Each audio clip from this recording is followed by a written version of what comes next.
Bismillahirrahmanirrahim. Assalamualaikum warahmatullahi wabarakatuh. Waalaikumsalam warahmatullahi wabarakatuh. Alhamdulillahirabbil alamin.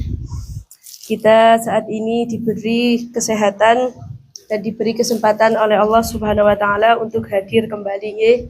Mugi-mugi saged sampai tuntas sampai besok sampai pemberian sanad dan ijazah. Amin amin ya rabbal alamin. Dan langsung dimulai mawon nggih. Jadi yang terakhir kemarin Imam napa? Imam Ibnu Katsir. Imam Ibnu Katsir. Nggih, Bazi kali Konbul. Nggih. Terus untuk yang terakhir kemarin surat surat Al-Lail nggih, dan sekarang dimulai dengan surat Ad-Duha. Nah, namun sebelum kita memulai sampun nggak ada niki nggih, risalah. Nah, monggo mangke dibika halaman 26. Sampun? Nggih. Monggo nyuwun tolong diwaos nggih. Bismillahirrahmanirrahim. Bertakbir dalam membaca Al-Quran. Pembahasan pertama, bertakbir antara surat Al-Lail dan surat Ad-Duha.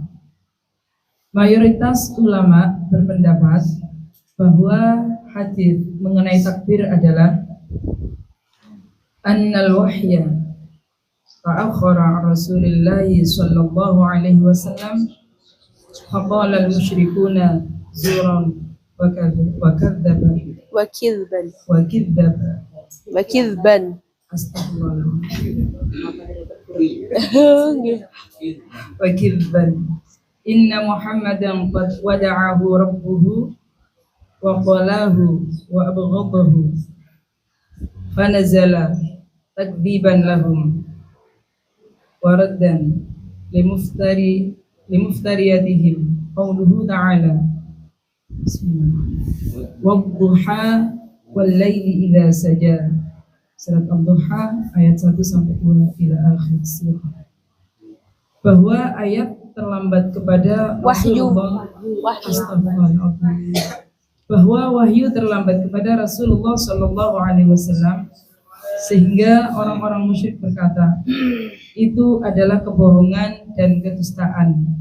Sesungguhnya Muhammad telah ditinggalkan dan dibenci oleh Tuhannya.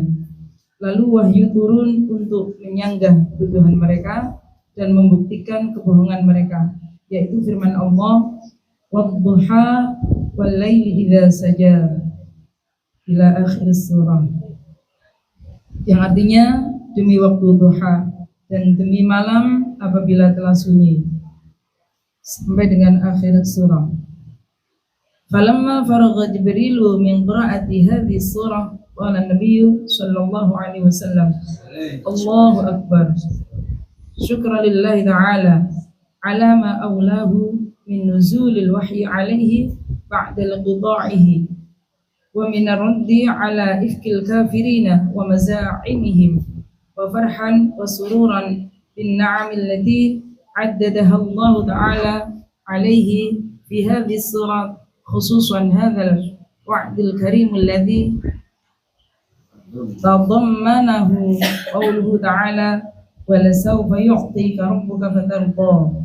Surat Ad-Duha ayat 5. Maka ketika malaikat Jibril selesai membacakan surat ini, Nabi Muhammad sallallahu alaihi wasallam bertakbir dan mengucapkan Allahu Akbar karena bersyukur kepada Allah Ta'ala atas kebaikan Allah berupa menurunkan wahyu kepada beliau setelah lama terhenti, dan juga beliau bersyukur karena Allah menyanggah kebohongan dan tuduhan orang-orang kafir, serta beliau juga senang dan gembira atas nikmat-nikmat Allah, nikmat-nikmat yang telah disiapkan oleh Allah di dalam surat Ad-Duha ini, khususnya janji yang sangat mulia yang terkandung di dalam firman-Nya, wala sawfa yu'tika rabbuka fatarda, yakni di surat Ad-Duha ayat 5. yang artinya, dan pastilah Tuhanmu akan memberi kamu sehingga kamu ridho dan puas. Surat Ad-Duha ayat 5. Tsumma amara sallallahu alaihi wasallam ayyukabbira idza balagha wad-duha ma'a khatimati kulli suratin hatta yakhtima ta'ziman lillahi ta'ala wastishaban lisyukri wa ibtihajan bi khatmil Qur'anil 'azim. Kemudian Nabi Muhammad SAW memerintahkan membaca takbir apabila telah sampai pada surat Ad-Duha beserta akhir di setiap surat sampai khatam, karena mengagungkan dan bersyukur kepada Allah Subhanahu wa Ta'ala, dan karena gembira sebab menghatamkan Al-Qur'anul Karim. Bismillahirrahmanirrahim. Jadi membahas mengenai takbir di dalam membaca Al-Quran. Jadi mungkin para asatidz dan ustadzah sudah tidak asing lagi dengan hadis ini.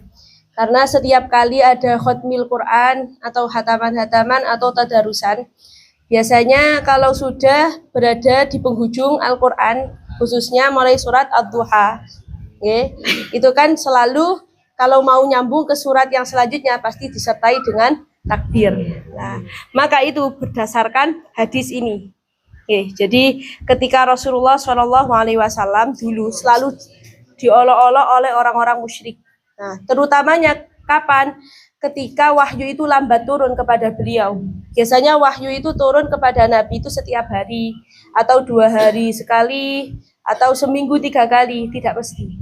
Dan ini hampir 2 minggu. Rasulullah tidak pernah dituruni wahyu. Artinya malaikat Jibril sudah tidak pernah datang kepada Rasulullah dengan membawa wahyu. Walhasil orang-orang musyrik mengatakan zuran wa kizban. Nah, Muhammad itu dusta, bohong itu.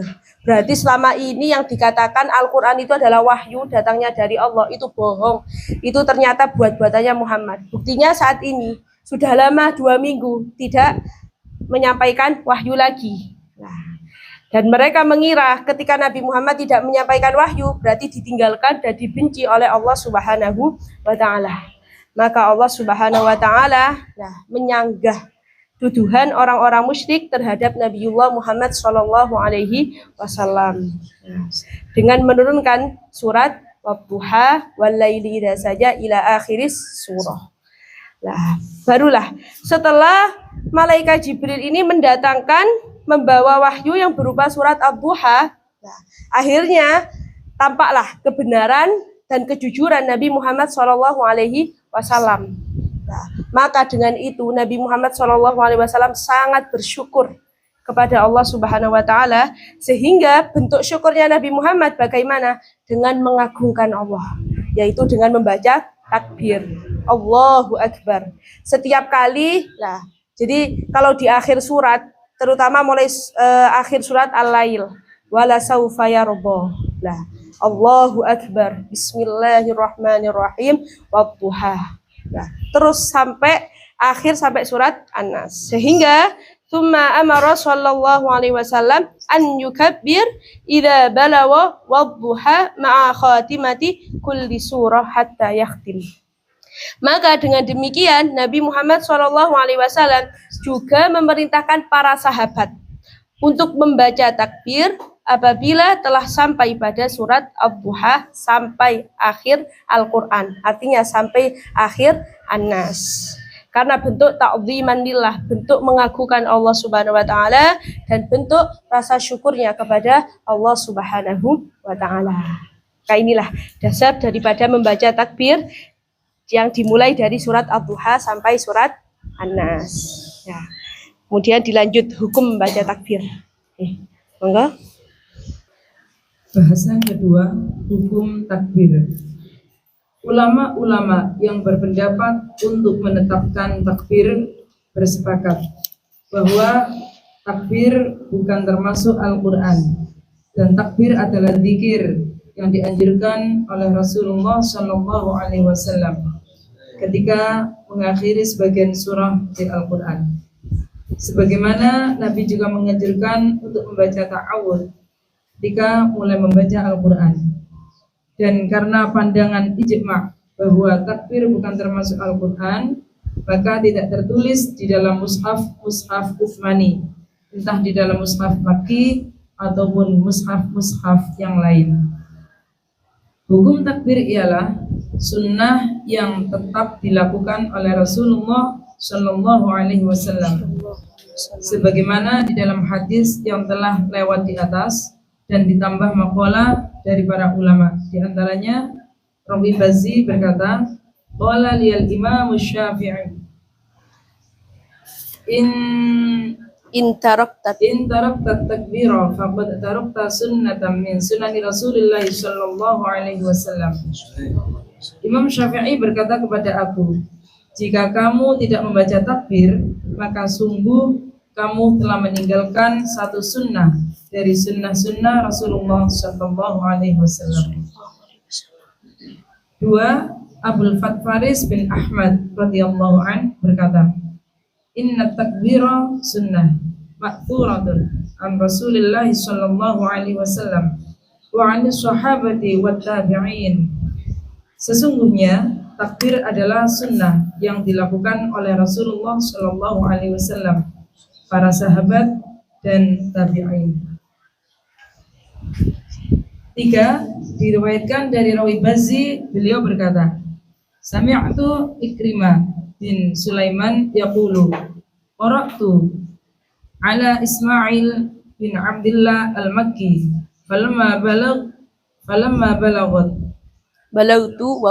balagtu wadduha qala li kabbir inda khatimati kulli surah hatta takhtim fa inni qara'tu ala Abdullah bin Katsir falamma balagtu wadduha qala li kabbir inda khatimati kulli surah hatta takhtim wa akhbaruhu annahu qara'a ala Mujahid fa amarahu bidzalika wa akhbaruhu Mujahidun anna Ibn Abbas amarahu bidzalika wa akhbaruhu Ibn Abbas anna Ubay bin Ka'ab amarahu bidzalika wa akhbaruhu anna Nabiy sallallahu alaihi wasallam amarahu bidzalik.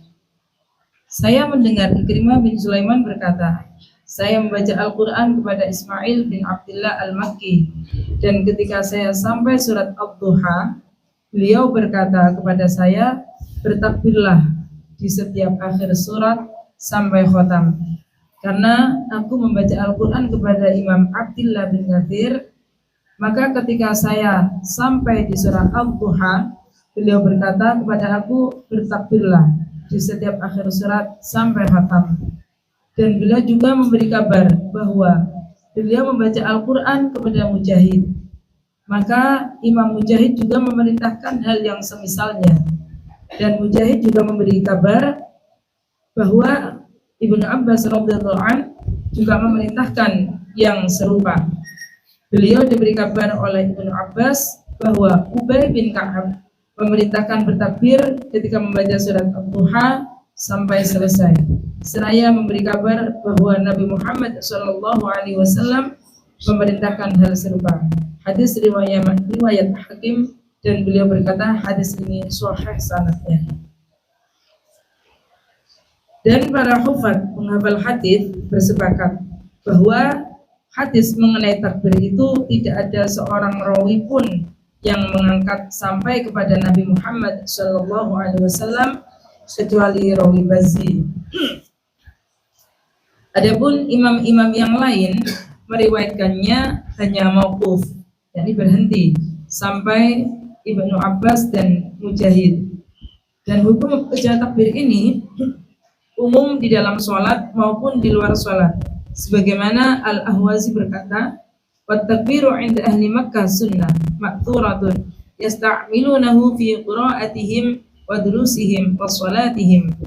Dan membaca takbir menurut penduduk Mekah adalah sunnah yang mereka amalkan di dalam bacaan Al-Quran mereka, pelajaran-pelajaran dan sholat mereka. Kemudian sekarang hukum takbir. Tadi kan dalil atas kenapa kita kalau membaca surat Al-Duha kok ada takbirnya. Itu ternyata amalan tersebut adalah hadis atau sunnah yang sudah pernah dilakukan oleh Rasulullah. Bahkan Rasulullah juga memerintahkan hal tersebut. Nah, nggih.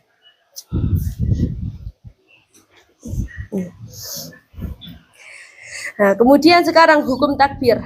Bagaimana hukumnya? Apakah wajib, sunnah, makruh, atau mubah?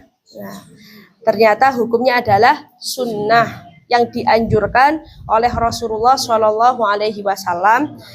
Nah, cuma khusus ketika mengakhiri sebagian surat dari Al-Quran, bukan di setiap surat dari Al-Quran. Oleh karena itu ya tadi, ketentuannya hanya mulai surat Ad-Duha sampai akhir An-Nas. Jadi hukumnya hanya sunnah. Lah, kemudian sunnahnya itu seperti apa? Seperti sunnahnya membaca ta'awudz sebelum membaca Al-Quran. Jadi sekalipun sunnah tapi bukan termasuk Al-Quran. Oleh karena itu tidak tertulis di dalam mushaf manapun.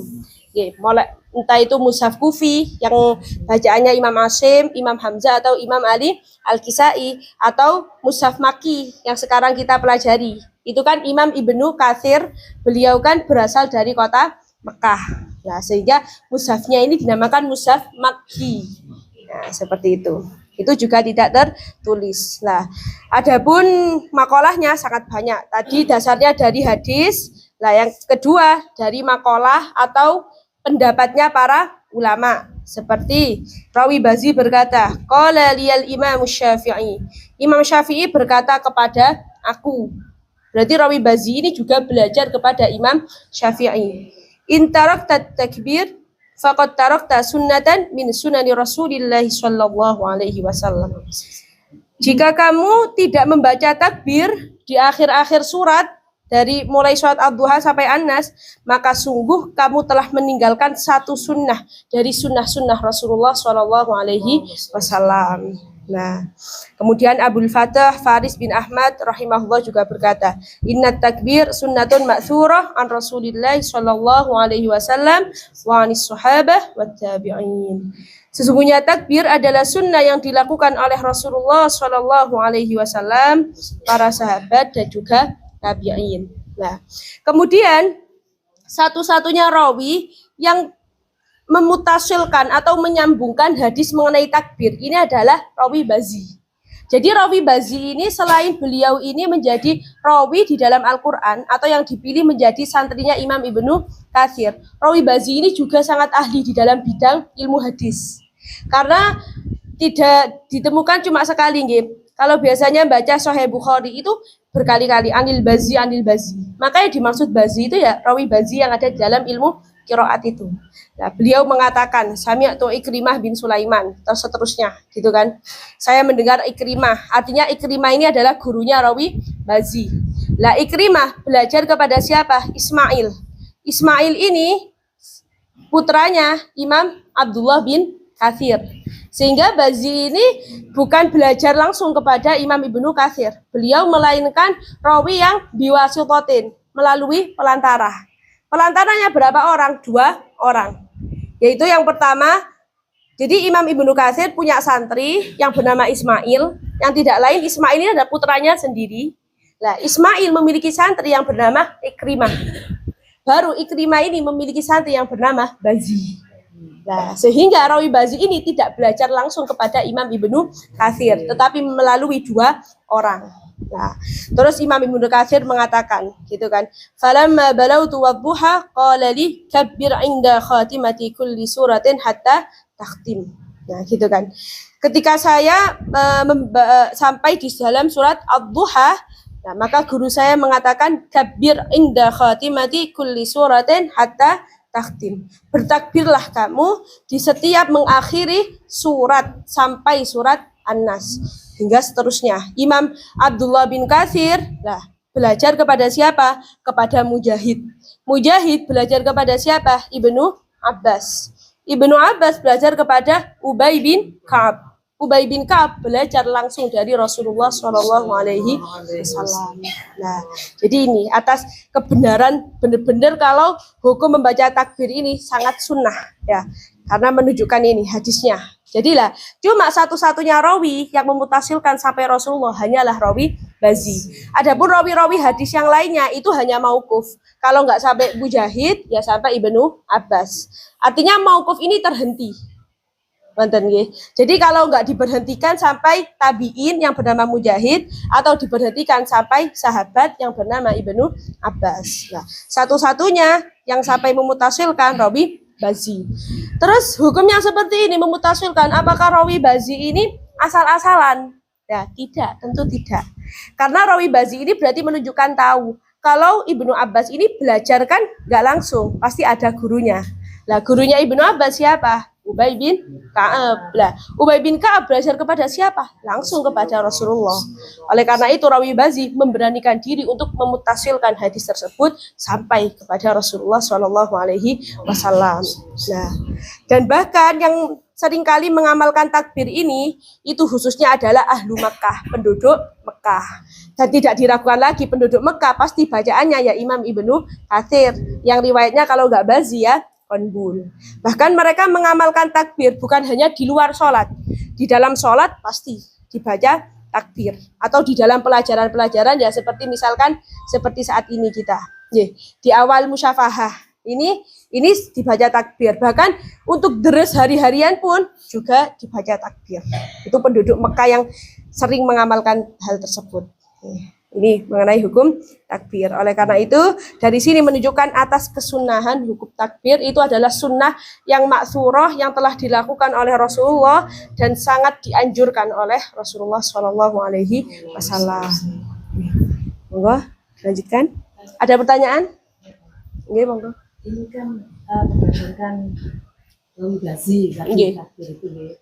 Nah, kita kan di Indonesia banyak baca hafaz ya. Nah, apa kita bukan berarti keluar dari itu ketika kita membaca takbir karena kita menggunakan hafaz sendiri.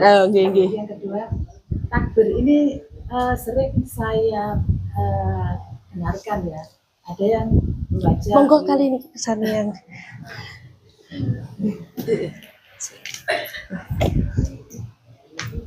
jadi yang pertama tadi bahwa kita menggunakan hafaz itu bagaimana kalau mengikuti rawi Bazi.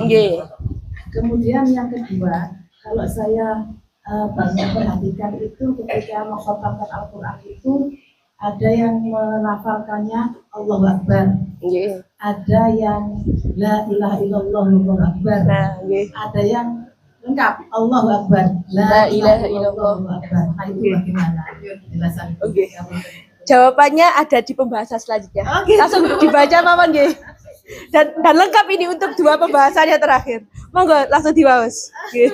Masya Allah. Langsung. Nggih, monggo. Halaman pinten. Nggih, lanjut ini. Halaman 31. Kita ora gak sinau iki. Mboten apa S2. Bahasan ketiga, imam yang membaca takbir. Penyusun kitab Al-Ghaib menukil dari penyusun kitab An-Nashr, dia berkata, "I'lam anna takbira sahha inda ahli Makkah ullaihim wa ulama'ihim wa a'immatihim wa man rawa anhum sihhatan istafadat washtaharat wada'at wantasharat hatta balagat hatta tawatur." Ketahuilah bahwa membaca takbir itu sahih menurut penduduk Mekah, entah dari kalangan para qurra, para ulama ataupun imam-imam mereka, dan orang yang meriwayatkan kesahihan hadis tersebut sudah menyebar luas dan merata sampai mencapai jumlah mutawatir. Penyusun kitab Al-Ghaib berkata, hadis takbir itu juga sahih dari selain ulama-ulama Mekah. Akan tetapi hadis tersebut lebih terkenal di kalangan penduduk Mekah karena mereka selalu mengamalkannya, berbeda dengan ulama-ulama di kota-kota yang lain. Dan ahlul ada bersepakat bahwa orang yang membaca takbir itu mengikuti riwayat Bazi, dan para ulama berbeda pendapat mengenai riwayat Qombul. Maka ulama-ulama barat tidak membaca takbir di dalam riwayat Qombul seperti imam-imam yang lain, dan itu menurut Torik Taisir dan torik-torik yang lain. Sedangkan ulama-ulama Irak dan sebagian ulama-ulama Barat menerima bacaan takbir dari riwayat Qabbul. Sebagian mereka menerima dua wajah, dengan takbir dan tanpa takbir, dan dua wajah itu dengan torik syatibi. Adapun imam-imam qiraat yang lain selain Bazzi dan Qabbul juga meriwayatkan takbir. Akan tetapi bacaan yang diambil dari torik syatibi dan taisir takbir khusus menurut riwayat Bazzi dan Qabbul. Nah, jadi niki membahas mengenai torik dulu nggih. Jadi di dalam ilmu qiraat itu ada tingkatan. Ada 3 tingkatan. Yang pertama nggih, ada namanya qiraat. Yang kedua ada namanya riwayat. Nah, yang ketiga ada namanya torik. Nah, ini adalah 3 istilah. Nah, kalau bisa kami pinjam nggih hanya untuk mencontohkan, meringkaskan. Ibaratnya kalau dalam ilmu hadis atau dalam Thabaqatul A'immah itu ada kan istilahnya masa Nabi Muhammad. Setelah masanya Nabi Muhammad, masanya siapa? Lah, sahabat. Kalau setelah masanya sahabat, tabi'in. Lah, tapi yang tadi qiraat, riwayat torik ini bukan masa, tetapi memang runtutan. Nah, jadi qiraat itu dimiliki oleh siapa? Makanya panjenengan bisa baca nggih di awal-awal ini. Qiraat itu adalah suatu bacaan yang disandarkan kepada seorang imam dan telah disepakati oleh kedua rawinya. Itu namanya qiraat. Nah, maksudnya apa? Kados panjenengan kan sudah belajar nggih Imam Asim. Rawinya kan ada 2, Hafiz kali Syu'bah. Di dalam kata Maliki Yaumiddin, Hafiz kali Syu'bah ada perbedaan apa tidak? Tidak. Kan sama. Lah, maka berarti karena Hafiz dan Syu'bah ini sepakat, berarti Maliki Yaumiddin ini dinamakan qiraatnya Imam Asim. Qiraatnya Imam Asim. Ya. Maka yang namanya qiraat, nah ini adalah bacaannya imam, pemiliknya ini disebut imam. Nah, seperti itu. Nah, yang kedua riwayat. Kalau riwayat berbeda dengan qiraat. Yang namanya riwayat itu adalah bacaan yang disandarkan kepada rawi. Dan terjadi perbedaan di antara 2 torik. 2 torik. Jadi runtutannya ada imam, rawi, torik. Nah, kalau tadi qiraat kan bacaannya imam. Nah, terus kalau riwayat itu adalah bacaannya rawi. Nah, kalau riwayat itu seperti apa? Bacaan yang terjadi perbedaan di antara 2 rawi. Contohnya seperti walam yakullahu kufuwan ahad. Ini kan Hafiz kufuwan. Kalau yang Syu'bah kufuan pakai hamzah. Lah, maka kufuwan atau kufuan ini nggak boleh disebut qiraatnya Imam Asim. Kenapa? Karena kedua rawinya terjadi perbedaan. Jadi nggak boleh disandarkan kepada Imam Asim. Nah, terus disandarkan kepada siapa? Kepada rawi. Kalau kufuan ini riwayatnya Hafiz. Lah, kalau kufuan ini riwayatnya Syu'bah. Orangnya disebut dengan rawi. Nah, niku nggih. Lah, baru setelah rawi ini ada yang namanya torik. Nah, torik ini bagaimana? Bacaan yang telah disepakati oleh torik. Nggih, bacaan yang disandarkan kepada torik. Nah, seperti contohnya mad munfasil, mad jaiz. Mad jaiz, mad munfasil. Kalau di dalam riwayat Hafiz dibaca berapa? 5 harokat atau 4 harokat gitu kan, 2 alif atau 2 alif setengah. Nah, ini nggak boleh dinamakan riwayatnya Hafiz. Loh, kenapa? Karena toriknya Hafiz itu terjadi perbedaan. Lah, sedangkan di Indonesia ini sering kali nggih, terutama yang kita terima dari Al-Furqan itu toriknya menggunakan torik syatibi. Nah, torik syatibi. Lah, kalau torik syatibi ini memang mad jaiz munfasil dibaca 2 alif atau 4 harokat atau 5 harokat. Tapi kalau menurut torik Thaibatun Nashr itu ada yang dibaca qasar. Jadi seperti Imam Ibnu Katsir dibaca 1 alif. Sehingga mad jaiz munfasil yang dibaca 2 alif ini tidak boleh dikatakan riwayatnya Hafiz. Melainkan harus dikatakan ini toriknya syatibi. Nah, maka itulah perbedaan antara imam, rawi, dan torik, atau perbedaan kiroat, riwayat, dan torik. Nih. Jadi kalau bacaannya imam itu disebut kiroat. Nih. Kalau bacaannya rawi disebut riwayat. Kalau bacaannya torik dinamakan torik. Nah, pemilik kiroat itu disebut imam. Pemilik riwayat itu disebut rawi. Pemilik torik ya disebut torik. Nah, torik ini sampai kapan? Sampai ila yaumil qiyamah. Jadi seperti kita ini termasuk torik. Jadi banyak sekali. Nah, ini nanti insya Allah di buku ini juga ada. Setiap imam itu ada toriknya masing-masing. Lah terus torik ini jumlahnya sangat banyak, ribuan sangat banyak. Kemudian akhirnya diperkecil oleh para ulama karena saking banyaknya torik itu. Nah, walhasil akhirnya yang paling terkenal sekarang torik itu ya dua, torik Syatibi dan torik Thaibatun Nashr. Nah itu, kalau torik Syatibi itu miliknya Imam Abul Qasim bin Firu al-Andalusi. Kalau dan kitabnya itu kitab Asy-Syatibiyah. Ya, kitab Asy-Syatibiyah atau yang sudah disyarahi namanya Al-Wafi ala Syarhil Syatibiyah. Nah, kalau torik Thaibatun Nashr itu miliknya Imam Ibnul Jazari. Kitabnya bernama An-Nashr fil Qiraatil Ashr. Nah, seperti itu. Nah, kemudian tadi yang ditanyakan, terus biasanya ini kan di sini hadisnya yang disebut Imam Bazzi, rawi Bazzi gitu kan. Sedangkan kita di Indonesia kebanyakan membacanya dengan rawi Hafiz. Lah, tapi membaca surat Ad-Duha sampai surat An-Nas ada takbirnya. Ini apakah boleh gitu kan? Nah, jawabannya tadi itu. Nih. Jadi penyusun kitab Al-Waid berkata, hadis takbir itu juga sahih dari selain ulama-ulama Mekah.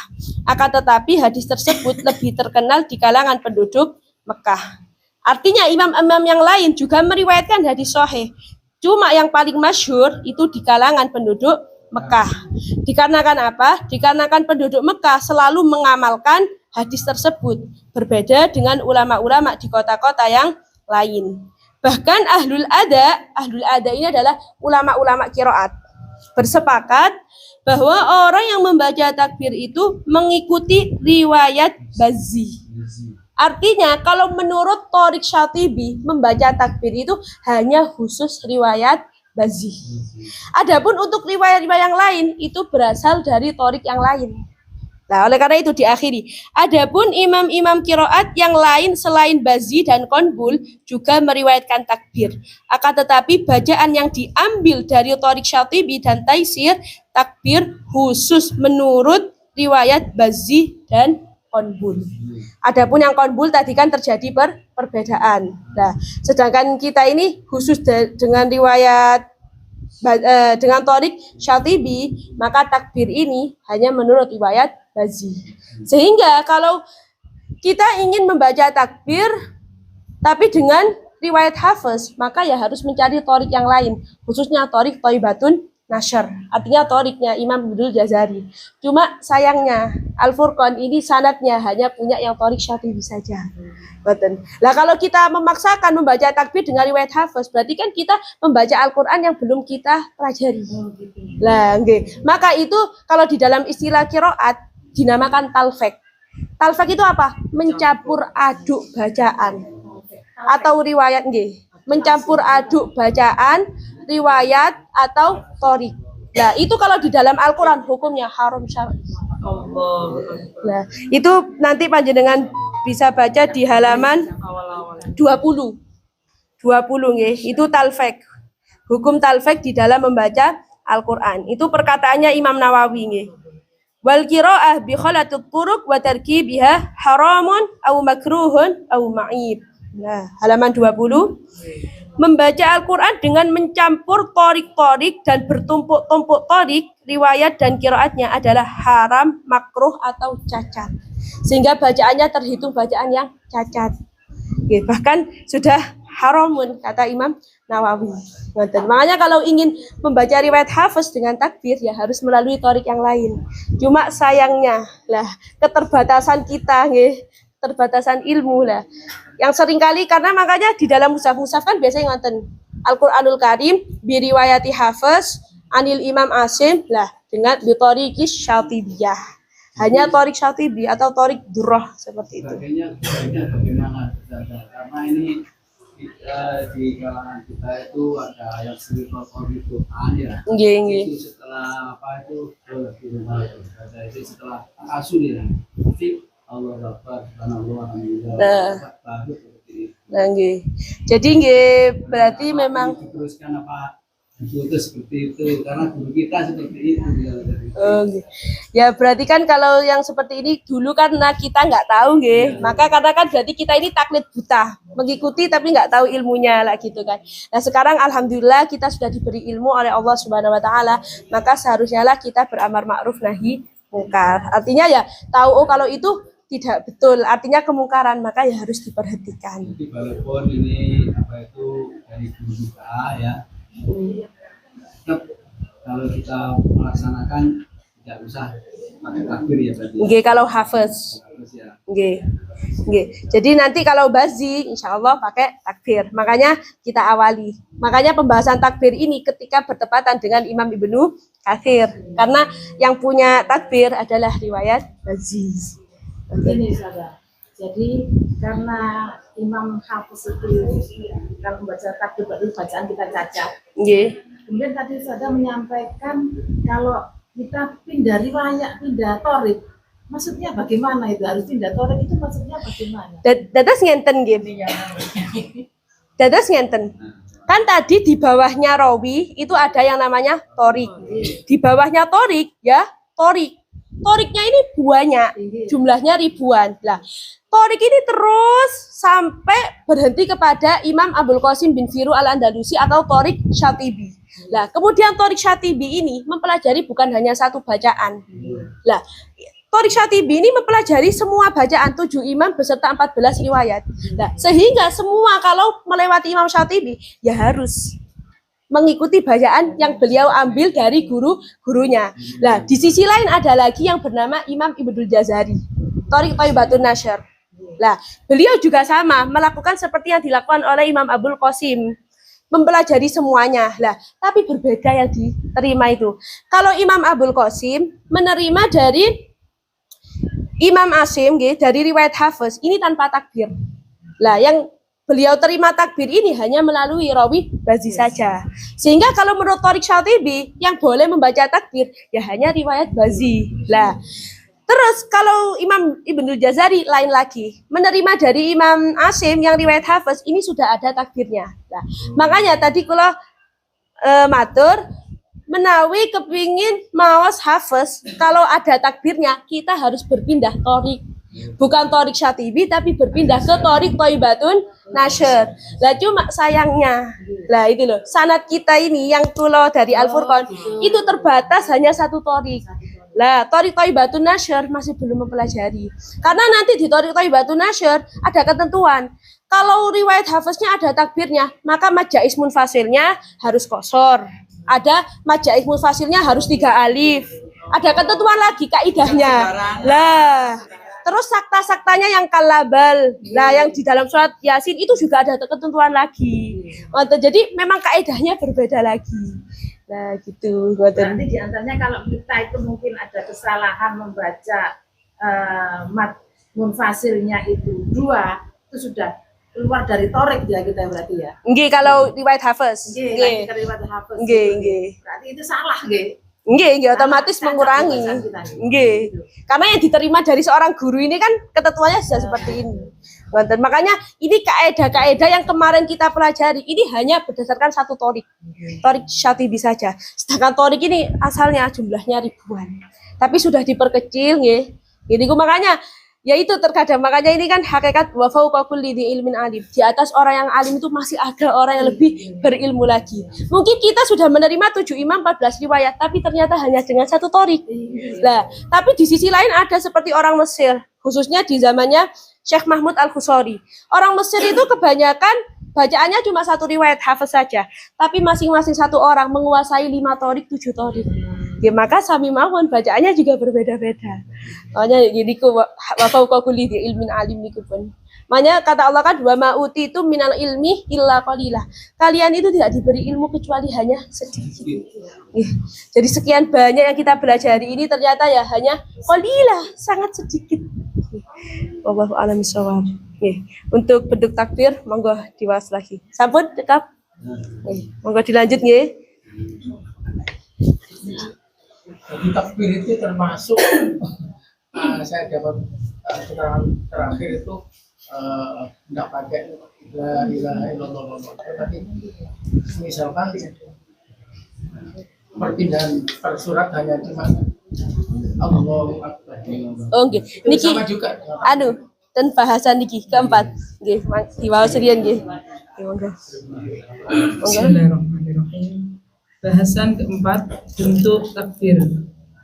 Mayoritas ulama berpendapat bahwa sigat atau bentuk takbir adalah Allahu Akbar tanpa tambahan tahlil sebelumnya dan tanpa tahmid setelahnya, dan itu untuk bazi maupun qanbul menurut pendapat yang menetapkan takbir bagi qanbul.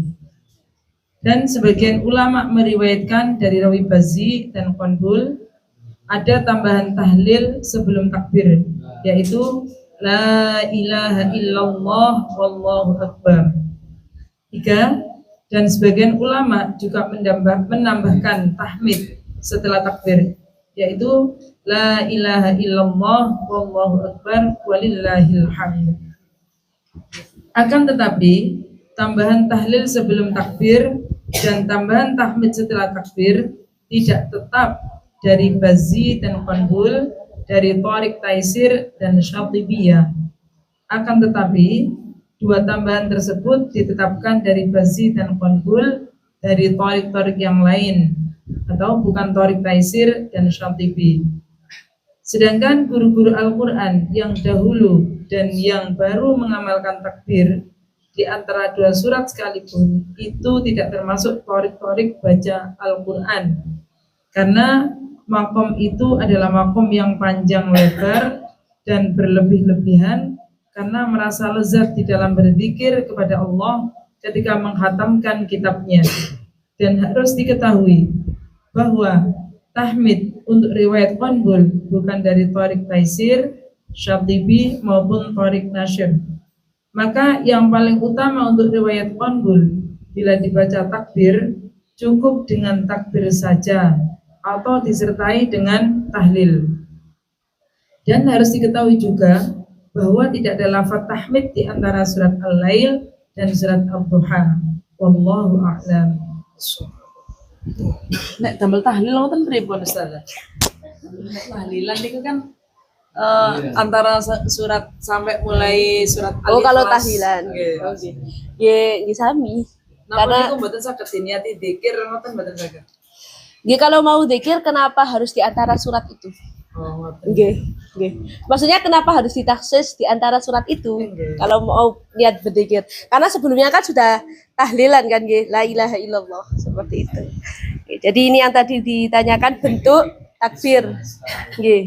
Bentuk takbir itu kan Allahu Akbar. Nah, cuma ada sebagian ulama yang meriwayatkan dari rawi Bazzi dan Qanbul ada tambahan tahlil sebelum takbir. Jadi la ilaha illallah wallahu akbar. Dan sebagian ulama juga menambahkan tahmid setelah takbir. Jadi la ilaha illallah wallahu akbar walillahil hamd. Nah, seperti itulah. Oleh karena itu nanti di sini kita gunakan tiga-tiganya. Karena niatnya ini kan sebagai berzikir atau merasakan kelezatan di dalam membaca Al-Qur'an. Nah, maka jadi ucapkan semuanya, takbir ya iya, tahlil juga, dan beserta tahmid. Nah, oleh karena itu, mangke niki di halaman 33. Wajah-wajah takbir menurut riwayat Bazzi sebagai berikut. Nih, sampun disimak nggih. Wajah-wajah di antara surat Al-Lail dan surat Ad-Duha sampai surat An-Nas. Nah, bagian pertama, qat'u akhiri surah. Akhir surat diputus, yakni waqaf. Contohnya akhir surat Al-Lail nggih niku wala saufa yardha. Nah, kemudian takbir wasol dengan basmalah. Allahu akbar, bismillahirrahmanirrahim. Waqaf. Setelah itu awal surat ad-duha. Wad-duha. Itu kan hanya takbir saja kan tadi. Kemudian sekarang takbir beserta tahlil. Wala saufa yarda, la ilaha illallah, wallahu akbaru, bismillahirrahmanirrahim. Wad-duha. Setelah yang tahlil beserta takbir, tahlil dan tahmid. Nah, wala saufa yarda, la ilaha illallah, wallahu akbar, walillahil hamdu, bismillahirrahmanirrahim. Wad-duha. Nah, ini bagian pertama. Kalau bagian yang kedua lain lagi. Siwatnya sama, cuma tata caranya yang berbeda. Karena ini kan terhitung seperti baina suratain nggih. Yang kemarin macamnya itu loh, qatul jame', qatul awal, wastul tsani, wastul jame'. Lah, jadi lafadznya sama, cuma tata caranya saja yang berbeda. Yang pertama kan kotok, terus takbir beserta basmalah, waqaf, kemudian awal surat. Kalau bagian yang kedua, akhir surat berhenti, takbir, basmalah, dan awal surat nyambung. Oke, hingga seterusnya. Ini bagian pertama dan bagian kedua. Oke. Dan ini semua secara keseluruhan ada 21 wajah. Monggo dibika untuk halaman yang selanjutnya. Nah, itu tata caranya pun. Nih. Jadi itu kan ada wajah 1, 2, 3 sampai halaman ke-36, wajah ke-21. Nah, itu. Jadi 21 wajah untuk setiap bainas suratain. Tapi yang 21 wajah ini khusus untuk surat Al-Lail sampai Ad-Duha yang 21 wajah. Karena untuk surat Ad-Duha sampai ke surat Asy-Syarah lain lagi. Yang bagian ketiga ini. 3 wajah yang umum di antara akhir surat. Di antara surat Al-Lail dan Ad-Duha, antara Ad-Duha dan Asy-Syarah, antara An-Nas dan Al-Fatihah. Lah, jadi mulai bagian ketiga sampai bagian keempat, ini yang dipergunakan untuk surat Ad-Duha sampai surat Asy-Syarah. Jadi wajah yang paling banyak ini adalah antara surat Al-Lail sampai surat Ad-Duha. Itu ada 21. Lah, bagian pertama dan bagian kedua ini tidak dipergunakan ketika surat Ad-Duha sampai surat Asy-Syarah. Sehingga 21 dikurangi 6, buatan berapa? 15. Lah, berarti mulai surat Ad-Duha sampai surat An-Nas hanya 15. Hanya nggih. Nggih, hanya. Nggih, jadi makanya kenapa kemarin diputus di surat Ad-Duha karena ada takbirnya nggih panjang. Makanya sampai malam malih. Nggih, makanya niki dimulai malih kersane lebih fresh karena kan mak tasik pagi. Nggih. Tasik semangat nggih. Insyaallah. Insyaallah. Nggih. Nggih, ada pertanyaan? Oke, kalau Ustazah, dengan adanya ilmu yang kita tahu ini, terus ketika kita dihadapkan dengan para masyarakat yang seperti itu, kalau kita kan jadinya minoritas, karena kita tahu, yang lain belum tahu, seperti seolah-olah nulayani adat. Nah, ketika terjadi khataman, terus kita ini bagaimana menghentikan atau ikut arus saja di dalamnya, pribon? Sikap kita untuk hal ini. Lah, dados ngenten nggih. Iki kan kita ketika khotmil Quran, nggih, pertanyaannya niatnya ini untuk ibadah ataukah untuk melestarikan adat? Lah ngoten kan nggih. Lah, kalau untuk ibadah ini harus bagaimana? Ya sesuai syariat, sesuai ajaran Islam. Lah ngoten. Kalau melestarikan adat, maka mengikuti yang banyak, lah ngoten sedikit harus mengikuti yang banyak. Makanya kembali malih innamal a'malu binniyat. Nah, jadi terus bagaimana caranya? Pasti orang itu kaget. Dan maka harus diberitahu mungkin secara halus, terus pelan-pelan lah ibaratnya. Jadi misalkan setelah nopo ada forum panjenengan nyuwun kesempatan terus diberi, oh ternyata selama ini yang kita lakukan, nah demikian. Dan maksudnya boten napa ngoten lho. Karena maksudnya ya napa nggih? Ini dengan bentuk kita ini oh ternyata selama ini yang kita lakukan ini enggak lah, salah, belum ada ilmunya. Dan alhamdulillah saya ini baru tahu ilmunya. Artinya kita ini kan menyatakan pertaubatan. Nah, katakan dulu ternyata yang kita lakukan ini salah. Lah, marilah sekarang kita ini sama-sama memperbaiki. Dan mungkin kata, tapi tidak semudah itu. Ini gimana? Minimal Kan cuma 3 ayat surat tadi ya, anak kali kelas, sama anas itu kayak 3 itu terakhir kita membacanya dengan bazi. Kalau membaca dengan bazi, ya monggo, maka semua kaidahnya ya harus sesuai bazi. Jadi seperti walam yakul lahu bodal tangsal kufuan, harus kufuan. Lah, terus nanti perhitungan ayatnya juga harus sesuai. Seperti dalam surat Al-Ikhlas, itu kan ada 4 ayat. Kalau Imam Ibnu Katsir 5 ayat. Jadi lam yalid, lah berhenti itu. Baru walam yulad. Walam yakul lahu kufuwan ahad. Maka niku. Kalau pengen takbir ya harus membaca riwayat bazi, tapi ya harus sesuai dengan kaidah-kaidah. Kenapa boleh? Apa boleh kita membaca satu surat itu? Maksudnya tadinya membaca surat dengan bazi, kemudian berpindah ke misalnya ke bazi, hanya surat itu aja boleh. Ya boleh-boleh saja, cuma lebih baik itu konsisten. Ya. Jadi harus ditentukan saya ini membacanya riwayat Hafiz ataukah bazi. Harus konsisten. Nah, lebih baik konsisten. Kalau misalkan dalam sholat Ustazah, saya ingin bisa mengamalkan 7 qiraat sab'ah ini. Saya kepingin pas waktu rakaat pertama seperti tadi, hari ini saya ingin sholat zuhur di rakaat pertama saya membaca surat An-Naba pakai Imam Ibnu Katsir misalkan, yang rawinya rawi Mambul. Terus kemudian rakaat kedua saya pakai surat Abasa, pakai rawi yang bazi misalkan gitu. Ini ke dalam sholat boleh nggak tadi? Lah kalau dalam sholat sebaiknya satu sholatan ini satu riwayat. Nah jangan rakaat pertama, rakaat kedua, ngoten nggih. Dikhawatirkan nanti terjadi talfek. Apalagi ketika sholat ini kan setan datang semua niku. Lah asalnya pun persiapan lah. Jadi kalau dalam sholat lebih baik sholatnya misalkan zuhur riwayat bazi, asyarnya riwayat konbul. Tapi tidak boleh dalam satu sholatan bazi dan konbul. Itu tidak boleh. Jadi yang kita amalkan jamak surah ini boleh ketika kita musyafahah seperti ini. Tapi kalau panjenengan misalkan deres nggih murajaah, terus lagi belajar, itu nggak boleh membaca dua-duanya. Kalau untuk beribadatan. Kenapa kok demikian?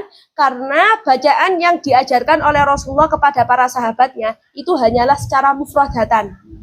Jamak surah dan jamak kubro ini baru dilakukan oleh para tabi'in. Nah, yang pertama kali melakukan jamak surah ini Kamalud Dharir, menantunya Imam Syatibi. Wonten. Baru bawahnya lagi ada yang melakukan jamak kubro.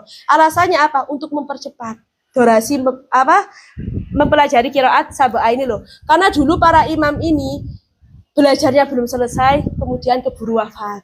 Akhirnya kan belum sempat mengajarkan. Ada lagi yang baru selesai, kemudian sudah wafat. Walhasil dengan metode jamak surah atau jamak kubro, tapi juga ada ketentuannya kan nggih? Kita ada ketentuannya, maka diperbolehkan. Tapi hal itu tidak boleh dijadikan untuk sebagai ibadah, apalagi dibaca di dalam sholat.